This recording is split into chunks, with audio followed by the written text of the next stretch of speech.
G24 TV news కి స్వాగతం. Land acquisition కార్యాలయ జప్తునకు ఆదేశించిన పెద్దపల్లి న్యాయస్థానం.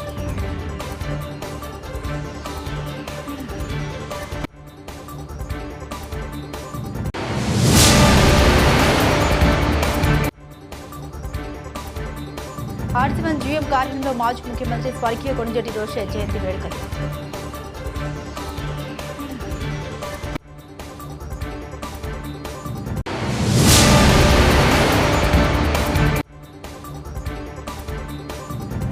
ఓదెల మల్లన్న టెంపుల్ వద్ద ఘోర ప్రమాదం, బైక్ వెనుక నుంచి ఢీకొట్టిన లారీ.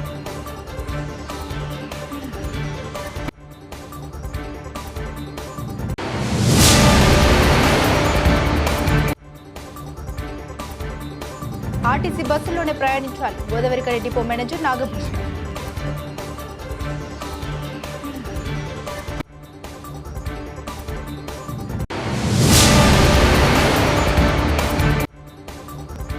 జూలై 9న దేశవ్యాప్త సమ్మెలో కార్మిక వర్గమంతా పాల్గొని విజయవంతం చేయాలని సింగరేణి కార్మిక సంఘాల జేఏసీ నాయకుల పిలుపు.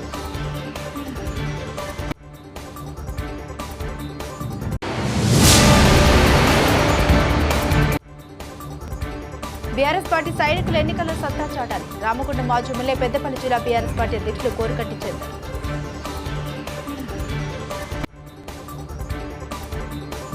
ఆర్టీసీ ప్రయాణం సురక్షిత ప్రయాణమని, ప్రయాణికులు సురక్షితంగా తమ గమ్యస్థానం చేరుకోవడానికి ఆర్టీసీ బస్సులోనే ప్రయాణించాలని గోదావరికని డిపో మేనేజర్ నాగభూషణం అన్నారు. ఆషాఢ మాసం సందర్భంగా గోదావరికని ఆర్టీసీ యాజమాన్యం స్పెషల్ ప్యాకేజీలతో కూడిన యాత్రలకు బస్సులను నడపడానికి సిద్ధపడింది. ఈ మేరకు శుక్రవారం యాత్రలకు సంబంధించిన ప్యాకేజీ టూర్ కరపత్రాలను Ramagundam MVI Santosh Reddy, urologist doctor Kundarapu Gopikanth చేతుల మీదుగా ఆవిష్కరించారు.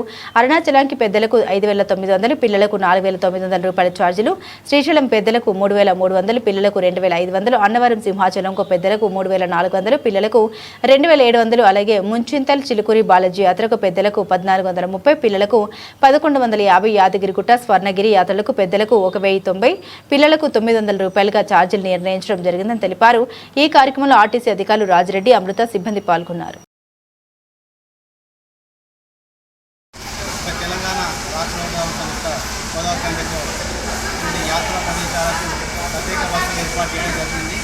మరి ఆషాఢ మాసం సందర్భంగా మరి ఈ నెల రోజుల జూలై మంత్ క్యాలెండర్ను ఆవిష్కరణ చేయడం జరిగింది.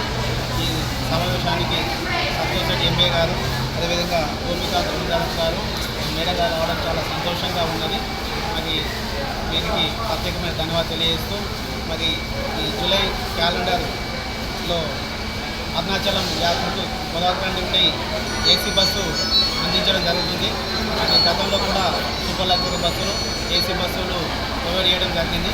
అది భక్తుల కోరిక మేరకు వివిధ క్షేత్రాలైన శ్రీశైలం, అన్నవరం, తర్వాత చిలుకూరి బాలాజీ, చింతలు, ఇవే కాకుండా మరి రాబో రోజులలో రామేశ్వరము, తర్వాత షిరిడి, అయోధ్య, కాశీ ఇలాంటి పుణ్యక్షేత్రాలకు ప్రత్యేకమైన బస్సులు ఏర్పాటు చేయడం జరుగుతుంది. కాబట్టి గోదావరికని మరి పెద్దపల్లి జిల్లా వాసులందరూ మరి యాత్రా ప్యాకేజీని దీనిని సద్వినియోగం చేసుకొని మీ యొక్క పుణ్యక్షేత్రం దర్శించుకోవాలని, ఇవే కాకుండా మీ బృందం కానీ లేకుంటే మీ టీమ్స్ ఎవరైనా ఒక 20 నుండి 30 మంది కనుక వచ్చి మీరు ఏ కోరిన చోటికి ప్రయాణం అడిగినా, ఏ ప్రాంతానికి అడిగినా కూడా మేము బస్సులో ఇవ్వడానికి మేము సిద్ధంగా ఉన్నాము. కాబట్టి మా ఎండి గారి సూచన మేరకు మరి కొత్త టూరిజం ప్యాకేజీ స్టార్ట్ చేయడం జరిగింది. మరి గత వారం స్వర్ణగిరికి, యాదగిరిగుట్టకు బస్సులు, ప్రత్యేక బస్సులు ఏర్పాటు చేయడం జరిగింది. మరి పోయిన భక్తులందరూ చాలా హ్యాపీగా ఉన్నారు. మరి యాదగిరిగుట్టలో కేవలం 15 నిమిషాల్లో దర్శనమైందని చెప్పి చాలా హ్యాపీగా ఫీల్ అయినారు. కాబట్టి మా ఆర్టీసీ వాళ్ళు కూడా అక్కడ గైడ్ ఉంటుంది కాబట్టి మీకు దర్శనం కానీ అది కానీ చాలా సులభంగా అవుతున్నాయి. పోయిన వాళ్ళందరూ కూడా చాలా హ్యాపీగా ఉన్నారు. చాలా వివిధ నుండి అహ్మదాబాద్ కూడా కొంతమంది అడగడం జరిగింది. కాబట్టి ఈ టూరిజం ప్యాకేజ్ని అందరూ సద్వినియోగం చేసుకోవాలని మరి ఈ కార్యక్రమం ఇచ్చేసిన డాక్టర్ మేడంకు, తర్వాత రమాకాంత్ గారికి, అలాగే ఎంఏ గారికి ధన్యవాదాలు. మీడియా మిత్రులకు అందరికీ కూడా పేరు ప్రభుత్వాలు యాజమాన్యాల చేతుల్లో బానిసలుగా మారకుండా ఉండాలంటే మోదీ ప్రభుత్వం అమలు చేయాలని చూస్తున్న 4 లేబర్ కోడ్ల రద్దుకై జూలై 9న దేశవ్యాప్త సమ్మెలో కార్మిక వర్గమంతా పాల్గొని విజయవంతం చేయాలని సింగరేణి కార్మిక సంఘాల జేఏసీ నాయకులు పిలుపునిచ్చారు. కేంద్ర ప్రభుత్వం అమలు చేయాలని చూస్తున్న 4 లేబర్ కోడ్లను రద్దు చేయాలని జూలై 9న దేశవ్యాప్తంగా తలపెట్టిన సమ్మె విజయవంతం కోసం కార్మిక సంఘాలు జేఏసీగా ఏర్పడి కార్మిక వర్గాన్ని సమ్మెకు సమాయత్తం చేస్తున్నాయి. ఈ మేరకు గోదావరికని 2 ఇంక్లైన్ గనిపే జేఏసీ సంఘాలు గేట్ మీటింగ్ ఏర్పాటు చేసి 4 లేబర్ కోడ్లు అమలు చేస్తే కార్మిక వర్గానికి జరిగే నష్టాన్ని వివరించారు.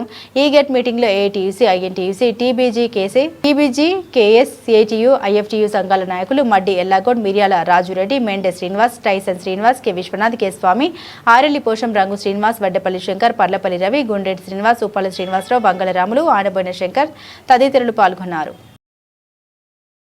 దేశంలో 50 కోట్ల కార్మిక వర్గం ఈ 4 కోడ్లకు వ్యతిరేకంగా సమ్మెలో పాల్గొనబోతా ఉంది. అందులో భాగంగానే సింగరేణి కార్మిక వర్గం కూడా ఈ సమ్మెలో పాల్గొనాలని జేఏసీ పక్షాన, అదేవిధంగా ఐఎఫ్టియు గోదావరి బొగ్గని కార్మిక యూనియన్ తరఫున సింగరేణి కార్మిక వర్గానికి పిలుపునిస్తా ఉన్నాం.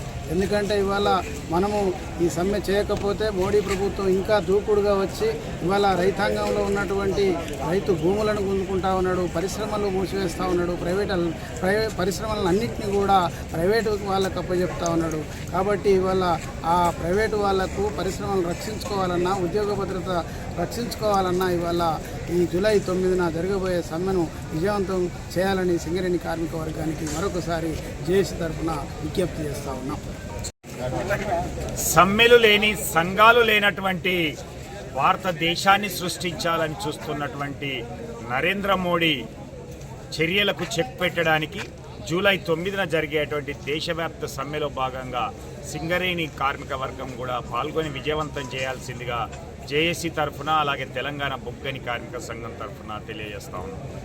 మిత్రులారా, ఈరోజు జరుగుతున్నటువంటి దేశంలో పరిస్థితులు చూసినట్లయితే, ఒకటి ప్రైవేటీకరణ అనేది వేగవంతం చేస్తూ స్వదేశీ నిదానంతో వచ్చినటువంటి బీజేపీ ప్రభుత్వం విదేశీయులకు కట్టబెడుతున్నటువంటి అనేక సంస్థలైతేంది, డిస్ఇన్వెస్ట్మెంట్ చేయడం అయితేంది, అమ్మకాలు చేయడం అయితేంది, పార్షియల్గా షేర్స్ అమ్మడం అయితేంది చేస్తూ పబ్లిక్ సెక్టార్లను కానీ ప్రభుత్వ రంగ సంస్థలను నిర్వీర్యం చేయాలి అనేటువంటి ఉద్దేశంతో చేస్తున్నటువంటి ప్రక్రియ ఒకటైతే, రెండవది 2019లో 2020లో రాజ్యసభలో, లోక్సభలో ప్రవేశపెట్టినటువంటి బిల్లులు పాస్ అయిన తర్వాత ఈ 44 చట్టాలు, ప్రధానంగా 29 చట్టాలను 4 లేబర్ కోడ్లుగా మార్చినటువంటి సందర్భంలో దాన్ని ఈ జూన్ నెల నుంచి దీన్ని ఇంప్లిమెంట్ చేయాలనేటువంటి ఆలోచనతో చేస్తున్నటువంటి దానికి నిరసనగా మనం జరుగుతున్నటువంటి సమ్మె.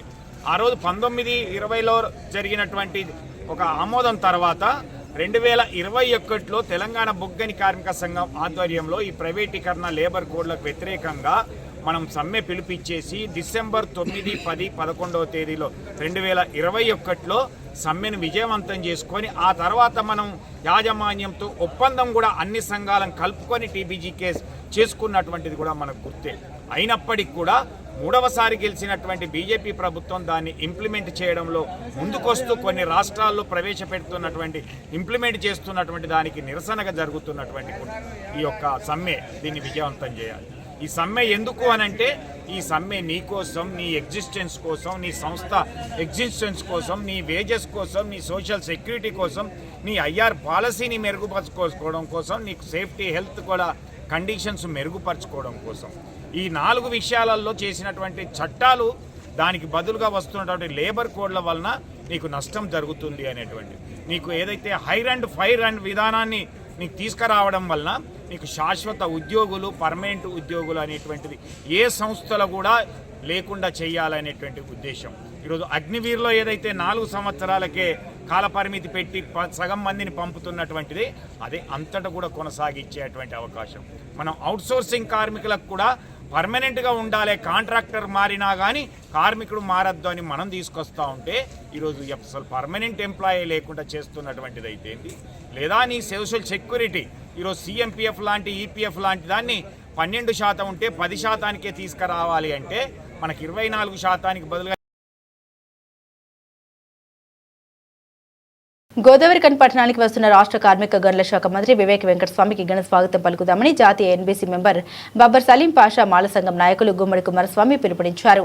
గోదావరిఖని ప్రెస్ క్లబ్లో శుక్రవారం ఏర్పాటు చేసిన మీడియా సమావేశంలో వారు మాట్లాడారు. లేబర్ మినిస్టర్గా బాధ్యతలు చేపట్టిన తర్వాత మొదటిసారిగా ఈ నెల 6న ఆదివారం గోదావరిఖని ప్రాంతానికి ఆహ్వానించి కని ఆర్కే గార్డెన్లో ఆత్మీయ సన్మానం చేసుకున్నామని తెలిపారు. ఈ మీడియా సమావేశంలో నాయకులు మల్లికార్జున్, గోవర్ధన్ రెడ్డి, తోగరి తిరుపతి, విజయమోహన్, దుబాసి మల్లేష్, నర్సింగ్ దొర, రాచకొండ కోటేశ్వర్లు, వెంకటేష్, నరసింగరావు, కేతవరి కృష్ణ, కలవేని సంజు, కత్తెరమల రమేష్, జావీద్ తదితరులు పాల్గొన్నారు. మాజీ పార్లమెంట్ సభ్యులు డాక్టర్ వివేకానంద గారు ఈరోజు రేవంత్ రెడ్డి గారి ప్రభుత్వంలో కార్మిక శాఖ, మైనింగ్ శాఖ మంత్రులుగా నియమితులై ఈ ప్రాంతానికి వస్తున్నటువంటి సందర్భంగా వారికి ప్రజా సంఘాలు, కార్మిక సంఘాలు రాజకీయాలకు అతీతంగా ఈ ప్రజాప్రభుత్వం పనిచేస్తుంది. ఈ ప్రజాప్రభుత్వంలో మరి మన పారిశ్రామిక ప్రాంతమైనటువంటి మన కోల్ బెల్ట్కు సంబంధించి మరి కార్మిక శాఖ మంత్రిగా నియమితులు కావడం కార్మికుల అందరికీ కూడా సంతోషదాయకమైన విషయం. ఎందుకంటే వారు 3 తరాలుగా పెద్దలు గౌరవనీయులు స్వర్గీయ వెంకటస్వామి గారు కూడా కార్మిక శాఖ మంత్రిగా, వారి ప్రథమ కుమారుడు వినోద్ గారు కూడా కార్మిక శాఖ మంత్రిగా, అదేవిధంగా ఈరోజు డాక్టర్ వివేక్ వెంకటస్వామి గారు మరి కార్మిక శాఖను నిర్వహించడం, ఒకే కుటుంబం నుంచి 3 కూడా నిర్వహించడం చాలా అరుదైన రికార్డు రాష్ట్రంలో. మరి అటువంటి సందర్భంలో ఈరోజు కార్మికులు వారిపైన ఆశలు పెట్టుకున్నారు. ఈ కార్మిక సమస్యలు కాంట్రాక్ట్ కార్మికులు అయితేనేమిటి, సింగరేణిలో అపరిచితంగా ఉన్నటువంటి సమస్యలు, ముఖ్యంగా డిపెండెంట్ సమస్య కానివ్వండి, దాని గురించి వారు నిరంతరం కూడా బట్టి విక్రమార్క గారితో, ముఖ్యమంత్రి గారితో, సింగరేణి సీఎంతో చర్చలు చేస్తున్నారు మారుపేర్ల విషయంపై. అదేవిధంగా ఈ 1 నెల 15 రోజులలో దానికి ఒక పరిష్కార మార్గం కనుగొనే విధంగా వారు కార్యాచరణ తీసుకున్నారు వివేక్ వెంకటస్వామి గారు. మరి వారు తప్పకుండా కార్మికులకు, బడుగు బలైన వర్గాలకు, ఎస్సీ ఎస్టీ మైనార్టీ వర్గాలకు సంక్షేమాన్ని కోరేటువంటి వ్యక్తుల్లో డాక్టర్ వివేక్ వెంకటస్వామి గారు ప్రథమ స్థానంలో ఉంటారు. మరి అదేవిధంగా వారి కుమారుడే ఇప్పుడు మనకు ప్రస్తుతం పార్లమెంట్ సభ్యులుగా ఉన్నారు. మరి అది కూడా చాలా రికార్డైన విషయం. ఎందుకంటే పెద్దపల్లి నుంచి 3 తరాలుగా గిన్నిస్ బుక్లో ఎక్కాలి అసలు. వెంకటస్వామి గారు, వారి కుమారుడు వివేక్ గారు, వివేక్ గారి కుమారుడు వంశీబాబు గారు కూడా మరి పార్లమెంట్ సభ్యుడు ఎన్నికైన. అదేవిధంగా చెన్నూరులో కూడా ఒక రికార్డు ఉన్నది. వెంకటస్వామి గారు 54లో, అదేవిధంగా వినోద్ గారు, మరి మొన్న వివేక్ వెంకటస్వామి గారు కూడా 3 కూడా ఒకే 2 ప్రాంతాల నుంచి, ఒకే కుటుంబం నుంచి ఎన్నికైనటువంటి అరుదైన రికార్డు మరి రాష్ట్రంలో ఉంది. కాబట్టి ఇది తప్పకుండా గిన్నిస్ బుక్లో కానీ, లిమ్కా రికార్డ్ ఆఫ్ బుక్లో కూడా నమోదు చేయాలని కూడా మేము డిమాండ్ చేస్తున్నాం. అదేవిధంగా మేము గతంలో కూడా మన రాష్ట్ర కేంద్ర ప్రభుత్వాన్ని డిమాండ్ చేసినాం. కార్మిక శ్రామిక బంధుగా బిరుదాంకితులైనటువంటి మరి 101 కార్మిక సంఘానికి, ఆదిలాబాద్ నుంచి శ్రీకాకుళం వరకు 101 కార్మిక సంఘానికి నాయకత్వం వహించినటువంటి స్వర్గీయ వెంకటస్వామి గారికి భారతరత్న ఇవ్వాలని మేము డిమాండ్ చేస్తున్నాం ఈ సందర్భంగా. ఎందుకంటే వారు కార్మికులకు, సింగరేణి కార్మికులకు పెన్షన్ విధానం తీసుకొచ్చి, అదేవిధంగా 75,000 మంది గుడిసెవాసులకు పట్టాలు ఇప్పించినటువంటి ఘనత, సింగరేణి ప్రాంతాలను కూడా సుమారు 25,000 మంది మరి సింగరేణి కార్మికులకు 22,000 పట్టాలు ఇప్పించినటువంటి చరిత్ర వారిది. కాబట్టి ఈ అరుదైనటువంటి ఒక అవకాశాన్ని మరి కేంద్ర ప్రభుత్వం నరేంద్ర మోడీ గారు తప్పకుండా వెంకటస్వామి గారి యొక్క పేరు భారతరత్నకు పరిశీలించవలసిందిగా ఈ సందర్భంగా మేము కోరుతున్నాం. అదేవిధంగా మరి వెంకటస్వామి, మన వివేక్ వెంకటస్వామి గారి పర్యటన 4 గంటలకు ఉంటుంది. గోదావరి ఒడ్డున ప్రజా సంఘాలు ఆదివారం నాడు పండుగ కూడా, మరి ఆదివారం నాడు గోదావరి తీరానికి వెళ్ళి వారిని ఘనస్వాగతం చేసుకొని మన ఆర్కే గార్డెన్లో మన కార్యకర్తల మీటింగ్, అదేవిధంగా ప్రజా సంఘాలు, కార్మిక సంఘాలు అందరూ కూడా, అన్ని వర్గాల వారు, అన్ని కులాల వారు, కుల సంఘాల వాళ్ళు కూడా ఆ యొక్క కార్యక్రమంలో పాల్గొనవలసిందిగా సవినయంగా మనవి చేస్తున్నాం.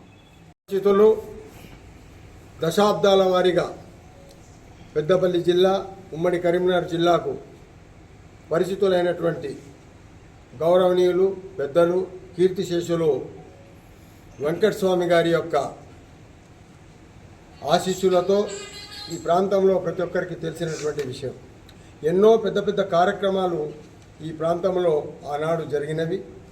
వారు 4 దఫాల ఇక్కడ గెలవడము, ఎంపీగా 2 సార్లు కేంద్రం లోపల ఇందిరాగాంధీ ప్రభుత్వంలో యూనియన్ మినిస్టర్గా, మరి అదేవిధంగా పివి నరసింహారావు గారి యొక్క హయాంలో కూడా ఇటు లేబర్ మినిస్టర్, ఇటు జౌళి శాఖ మంత్రిగా పనిచేశారు. మరి సిద్దిపేట నుంచి కూడా 3 పర్యాలు వాళ్ళు ఎంపీగా పనిచేశారు. మరి దాని తర్వాత డాక్టర్ వివేక్ గారు, వారి యొక్క కుమారుడు, ఇదే పెద్దపల్లి నుంచి మెంబర్ ఆఫ్ పార్లమెంట్గా గెలవడం జరిగింది. మరి ఆయన కూడా ఈ ప్రాంతానికి మరిచిపోయినటువంటి సేవలు చేసినటువంటి దాఖలాలు ఉన్నాయి. వినోద్ గారు లేబర్ మినిస్టర్గా చెన్నూరు నుంచి గెలిచి ఉన్నప్పుడు కూడా ఆయన హయాం లోపల కూడా ఏపీ మినిమం వేజ్ అడ్వైజరీ బోర్డుగా నాకు ఒక అవకాశం వచ్చింది. షెడ్యూల్ 1 and 2 ఎంప్లాయ్మెంట్స్ అంటే 65+8+4 అడిషనల్గా ఎంప్లాయ్మెంట్స్ అంటే అడవి ప్రాంతం నుంచి మొదలు పెట్టుకుంటే ఎడ్యుకేషనల్ ఇన్స్టిట్యూషన్స్ వరకు ఉన్నటువంటి వేతనాల లోపల సవరణ చేసేటువంటి అవకాశము వారి కొడుకు, నేను కలిసి రాజశేఖర రెడ్డి గారి ప్రభుత్వంలో చేశాము. అదే హయాంలో వెంకటస్వామి గారి యొక్క ఆశీర్వాదంతో తరాల నుంచి మన గోదావరి ఖనిలో పట్టాలు ఇప్పియాలా అనేటువంటి ఒక కార్యక్రమాన్ని వారు యుద్ధ ప్రాతిపదికగా తీసుకొని ఇక్కడ 2000కు పైచిలకు మందిని కూడా ఇక్కడ ఇప్పించారు. బిఎఫ్ఐఆర్లో ఆ దినం సింగరేణి వెళ్ళిపోతుందని చెప్పేసి భయభ్రాంతులు కార్మికులు గురైనప్పుడు ఎన్టీపీసీ నుంచి 400 కోట్ల రూపాయలు అప్పటికప్పుడు రుణం తీసుకొని బిఎఫ్ఐఆర్ నుంచి కాపాడితే ఈరోజు మనం అందరం కూడా హ్యాపీగా మనం ఉండగలుగుతా ఉన్నాం అనేటువంటిది కూడా మర్చిపోయినటువంటి సంఘటన. మరి అదేవిధంగా డాక్టర్ వివేక్ గారు మెంబర్ ఆఫ్ పార్లమెంట్ ఉన్నప్పుడు, కాంగ్రెస్ ప్రభుత్వం కేంద్రంలో ఉన్నప్పుడు, మన్మోహన్ సింగ్ గారు ప్రధానిగా ఉన్నప్పుడు, సోనియా గాంధీ చైర్పర్సన్గా ఉన్నప్పుడు ఎఫ్సిఐ ఖాతాదారులకు సరైన సేవలు అందిస్తూ బ్యాంకులు ముందుకు సాగాలని జాతీయ SC ST commission member Vaddepalli Ramachander అన్నారు. Union Bank of India ATM ప్రారంభోత్సవ కార్యక్రమంలో పాల్గొన్న వడ్డేపల్లి రామచందర్ ఏటీఎంను ప్రారంభించి మాట్లాడారు. పేద ప్రజలకు ప్రభుత్వాలు అందించే సబ్సిడీ రుణాలు బ్యాంకులు సకాలంలో అందించాలని కోరారు.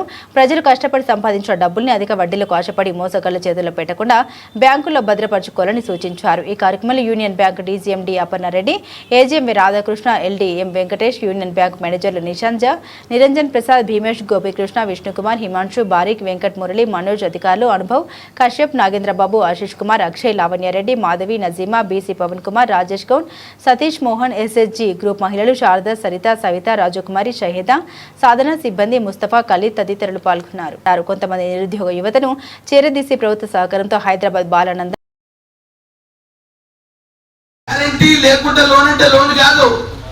గ్యారంటీ ఇచ్చే సంస్థ ఒకటి ఉంది భారతదేశంలో. మాననీయ ప్రధానమంత్రి గారు దాన్ని ప్రారంభించారు. అది దాంట్లో ఫండ్స్ చాలా కార్పస్ అయిపోతున్నాయి, అంటే మునిగిపోతున్నాయి. అవిటిని సకాలంలో ఖర్చు పెట్టాలనేటువంటి సంకల్పంతో పోయిన నెల మాకు చాలా మోదీ గారు సూచనలు చేశారు. మోదీ గారి యొక్క ఉద్దేశం, ఆయన కూడా ఒక ఛాయ్ అమ్ముకొని వచ్చినవాడు, పేదవాళ్ళ గురించి బాగా తెలిసినవాడు, మన దేశానికి, మన రాజ్యానికి, దేశంలో మంచి సుపరిపాలన అందించాలని ఒక సంకల్పం కలిగిన వాడు మాననీయ ప్రధానమంత్రి గారు. మీకు తెలుసు, రోజు చూస్తున్నారు మంచి పనులు ఎవరు చేస్తున్నారు, చెడ్డ పనులు ఎవరు చేస్తున్నారు అన్నీ గమనిస్తుంటారు. అదే గమనంలో మీరు కూడా మంచి లోన్ తీసుకొని బ్యాంకర్స్ తోటి కోఆపరేటివ్గా ఉండుకుంటూ మీకు గ్యారంటీ మేడం చెప్పారా ఇందాక ₹1 కోటి వరకు కూడా మీకు ఇవ్వడానికి సిద్ధంగా ఉన్నారు. గ్యారంటీ ఎవరు ఇస్తారు? మరి ఒక సిజిటిఎంసి ఉంది, అది వాళ్ళు రాయమని చెప్తున్నారు. మేడం మా వాళ్ళు బాగుపడతారు, మీరు దయచేసి ఏజెం గారు మీరు పూచికత్తు లేకుండా లోన్ ఇవ్వండి, బ్యాంకు షూరిటీ ఇవ్వడానికి సిజిటిఎంసి రెడీ ఉంది, అక్కడ ₹1000 కోట్ల మూలిగిపోతున్నాయి. మీరు కట్టకపోతే వాళ్ళు ఇచ్చేస్తారు, మీరేం బాధపడకండి. మీరు తీసుకునే వాళ్ళ దగ్గర మార్జిన్ ఏమని ఉంటే మార్జిన్ తీసుకోండి, కానీ కోఆపరేషన్ చేయండి. నేను బ్యాంక్ అధికారులకు ఒకటే సూచన నాది. గత ఎన్నికల్లో కాంగ్రెస్ పార్టీ ప్రజల్ని మోసం చేసి గద్దెనెక్కింది. కాంగ్రెస్ పార్టీ అమలుకాన్ని అబద్ధపు మోసపు హామీలు ఇచ్చి ప్రజల్ని మోసం చేసి అధికారంలోకి వచ్చిన రేవంత్ రెడ్డి సర్కార్ తెలంగాణ రాష్ట్ర ప్రజల జీవితాలని ఆగం చేసిందని కాంగ్రెస్ పార్టీ గత ఎన్నికల్లో ఇచ్చిన హామీలు నెరవేర్చిన తర్వాతనే రాబోయే స్థానిక సంస్థల ఎన్నికల్లో ఓట్లు అడగాలని రామగుండం మాజీ శాసనసభ్యులు బీఆర్ఎస్ పార్టీ జిల్లా అధ్యక్షులు అన్నారు. శుక్రవారం అంతర్గా మండలం పొట్యాల గ్రామంలో తెలంగాణకు కేసీఆర్ పాలనే శ్రీరామ రక్ష కార్యక్రమంలో భాగంగా బీఆర్ఎస్ శ్రేణులతో సమావేశం నిర్వహించారు. అనంతరం ఆయన మాట్లాడారు. గత ఎన్నికల సమయంలో కాంగ్రెస్ పార్టీ తెలంగాణ ప్రజలకు 420 హామీలు ఇచ్చిందని వృద్ధులకు పెన్షన్లు 4,000 పెంపు, ప్రతి మహిళకు నెలకు 2,500 రూపాయలు, విద్యార్థులకు స్కూటీలు, 2 లక్షల రైతు రుణమాఫీ, రైతు బంధు తదితర హామీలు ఇప్పటి వరకు అమలు చేయకుండా ప్రజల్ని మోసం చేస్తోందన్నారు. 10 ఏళ్ల కేసీఆర్ పాలనలో ప్రతి ఇంటికి సంక్షేమ పథకం అందించడం జరిగిందన్నారు. ఇటీవల మృతి చెందిన ప్రముఖ ఇంద్రజాలికులు వ్యక్తిత్వ వికాస నిపుణులు డాక్టర్ బివి పట్టాభిరామ్ సంస్మరణ సభను ఉమ్మడి కరీంనగర్ జిల్లా మెజిషియన్స్ అసోసియేషన్ ఆధ్వర్యంలో గురువారం కరీంనగర్ కళాభారతి ప్రాంగణంలో నిర్వహించారు. ఆయన చిత్రపటానికి పూలమాల వేసి నివాళులర్పించారు. 2 నిమిషాలు మౌనం పాటించారు. అనంతరం పలువురు మాట్లాడారు. మ్యూజిక్ నేర్చుకోవడానికి పెద్దగా అవకాశం లేని రోజుల్లో పట్టాభిరామ్ ఇంద్రజాల రహస్యాలు వివరిస్తూ దినపత్రికల్లో, పిల్లల మాస పత్రికల్లో వ్యాసాలు రాశారన్నారు. కొంతమంది నిరుద్యోగ యువతను చేరదీసి ప్రభుత్వ సహకారంతో హైదరాబాద్ బాలానందంలో శిక్షణ ఇచ్చి ఉపాధి కల్పించారన్నారు. ఆ శిక్షణ పొందిన పలువురు మ్యూజిక్ ను వృత్తిగా స్వీకరించారని, ప్రముఖ ఇంద్రజాలికులుగా రాణిస్తున్నారని అన్నారు. ఆయన మృతి మ్యూజిక్ వ్యక్తిత్వ వికాస రంగాలకు తీరని లోటు. వారి కుటుంబ సభ్యులకు తమ ప్రగాఢ సానుభూతి వ్యక్తం చేశారు. ఈ కార్యక్రమంలో అసోసియేషన్ అధ్యక్ష కార్యదర్శులు ఎల్ మల్లేశం, యతిరాజ్, సభ్యులు మేజిక్ రాజా, జక్కన్ రాజు, మేజిక్ హరి, గుర్రం శ్రీనివాస్, కేంచారి, జితేందర్, కాంతారావు, రవి తదితరులు ఉన్నారు.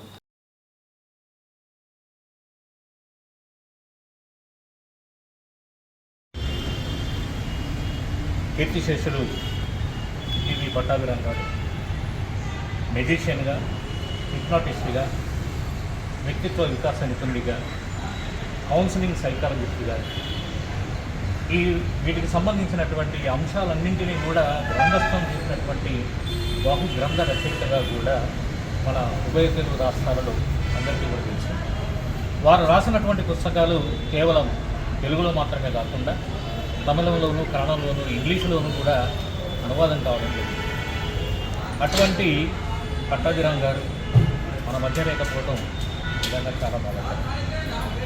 అయితే పట్టాభిరామ్ గారి గురించి మనం ఇంతగా చెప్పుకోవడం అంటే ఏంటంటే, ఒకనాడు ఇంద్రజాలానికి ఇంత అవకాశం, నేర్చుకునే అవకాశం లేనటువంటి రోజుల లోపల ఒక దినపత్రిక లోపల, ఒక పిల్లల మాసపత్రిక లోపల కూడా తను ఇంద్రజాలానికి సంబంధించినటువంటి వ్యాసాలు రాయడమే కాకుండా సీక్రెట్స్ని రివీల్ చేయడం మూలంగా ఎంతోమంది ఆ వ్యాసాలు చదివినటువంటి వాళ్ళు మ్యాజిక్ మీద ఆసక్తి పెంచుకొని ఇంద్రజాలికులుగా ఎదిగినటువంటి సందర్భం ఉన్నది. అట్లాగే హైదరాబాద్లో కూడా బాలానందం అనే ఒక సంస్థతో కొంతమంది యువకులను చేరదీసి వారికి ప్రభుత్వం తరఫున కూడా అవసరమైనటువంటి ఆర్థిక సహకారాన్ని అందించి మెజిషియన్స్గా శిక్షణనిచ్చి తయారు చేసినటువంటి వారు పట్టాభిరామ్ గారు. మనకు ఎంతోమంది మెజిషియన్లు గౌరవనీయులు ఉన్నప్పటికీ కూడా ఉభయ తెలుగు రాష్ట్రాల్లో, ఉమ్మడి ఆంధ్రప్రదేశ్లో మ్యాజిక్ని విస్తృతంగా పరిచయం చేసినటువంటి వారు, వ్యాప్తి చేసినటువంటి వారిలో పట్టాభిరామ్ గారు అగ్రగణ్యులుగా మనం చెప్పుకోవచ్చు. ఆ తర్వాత కూడా ఇంతకుముందే మల్లేశ్వర సార్ చెప్పినట్లుగా ఒక వ్యక్తిత్వ వికాస నిపుణులుగా కూడా విద్యార్థుల నుంచి మొదలుకుంటే తల్లిదండ్రుల వరకు, అలాగే కార్పొరేట్ సంస్థల్లో కూడా ఎంతోమందికి అవసరమైనటువంటి ప్రేరణాత్మక ఉపన్యాసాలతో శిక్షణనిచ్చినటువంటి వారు పట్టాభిరామ్ గారు. అటువంటి పట్టాభిరామ్ గారు లెజెండ్, మన ఉభయ తెలుగు రాష్ట్రాలకు కూడా గర్వించదగినటువంటి ఒక గొప్ప వ్యక్తి. వారు లేకపోవడాన్ని జీర్ణించుకోలేక ఈరోజు వారికి ఉమ్మడి కరీంనగర్ జిల్లా మెజిషియన్స్ అసోసియేషన్ పక్షాన సంతాపం ప్రకటిస్తూ వారి కుటుంబానికి ఆ భగవంతుడు మనోధైర్యాన్ని ప్రసాదించాలని కోరుతున్నాను. MDHWS బాలల సంరక్షణ సంస్థలో NTPC నాగన్న బిజినెస్ పుట్టినరోజు సందర్భంగా ఆశ్రమంలో పిల్లల మధ్య కేక్ కట్ చేయడం చాలా సంతోషకరమని బర్త్డే బాయ్ నాగన్న అన్నారు. పిల్లలకు అన్నదాన కార్యక్రమం చేశారు. ఈ కార్యక్రమానికి ముఖ్య అతిథులుగా మంత్రి మండలం ఆర్ఏ అనిల్ రెడ్డి పిల్లలకు పాకెట్ మనీ అందించారు. తమ వంతు సహాయ సహకారాలు ఎల్లప్పుడూ ఆశ్రమానికి ఉంటుందని పిల్లలకు భరోసా కల్పించారు. ఈ కార్యక్రమంలో వారి స్నేహితులు NTPC ప్రసాద్, అన్న క్రాంతి, NTPC రాజేష్, అన్న బిలాల్ మరియు ఆశ్రమ వ్యవస్థాపకులు పెద్దపల్లి జిల్లా SC/ST అట్రాసిటీ కమిటీ సభ్యులు పోచంపల్లి రాజన్న ఆశ్రమ పిల్లల నాగన్నకి పుట్టినరోజు శుభాకాంక్షలు తెలిపారు.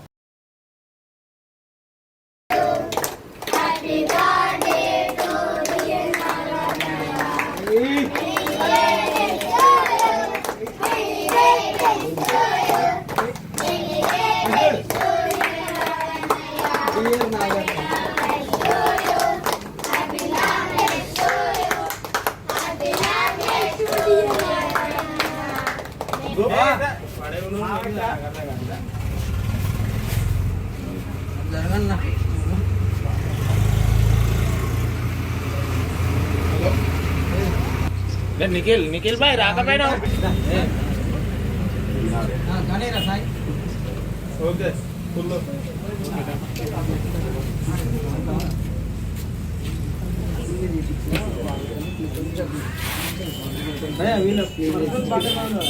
ఇది ఒక్కసారి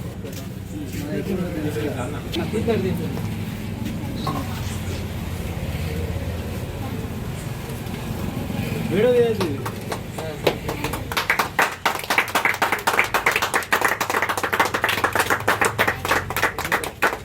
దూరికి రాలే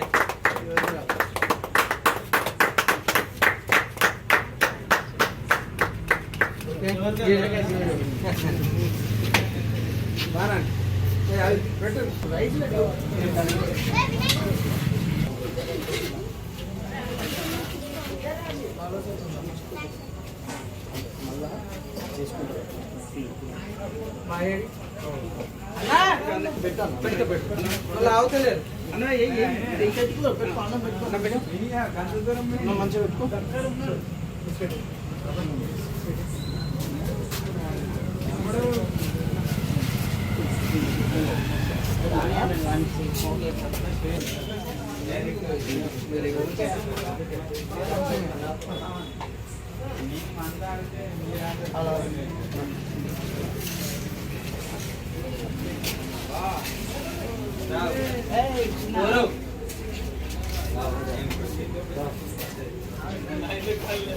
అయిపోయిందా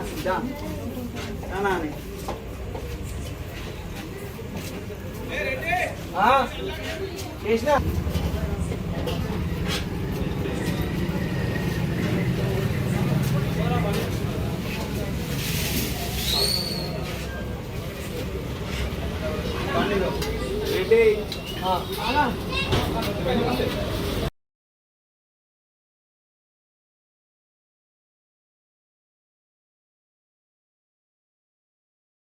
బులెటిన్ ముగించే ముందు హెడ్లైన్స్ మరోసారి.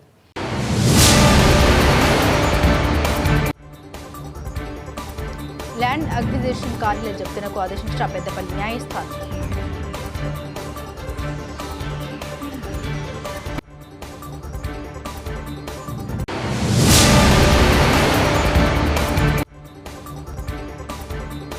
ఆర్జీవన్ జీఎం కార్యాలయంలో మాజీ ముఖ్యమంత్రి స్వర్గీయ కొణిజేటి రోషయ్య జయంతి వేడుకలు.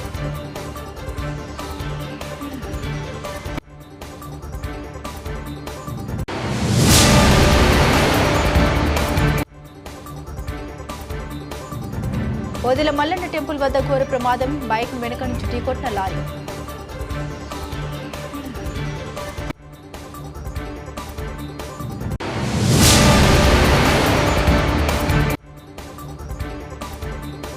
ఆర్టీసీ బస్సుల్లోనే ప్రయాణించాలి, Godavarikhani depot manager Nagabhushan.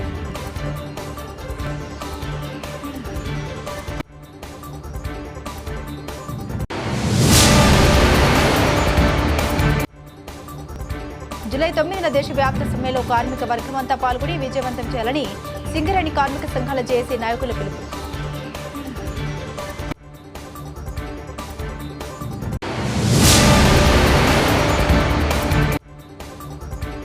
BRS party సైనికుల ఎన్నికల్లో సత్తా చాటాలి, రామగుండం మాజీ ఎమ్మెల్యే పెద్దపల్లి జిల్లా బీఆర్ఎస్ పార్టీ అధ్యక్షులు కోరికట్టి చెందారు.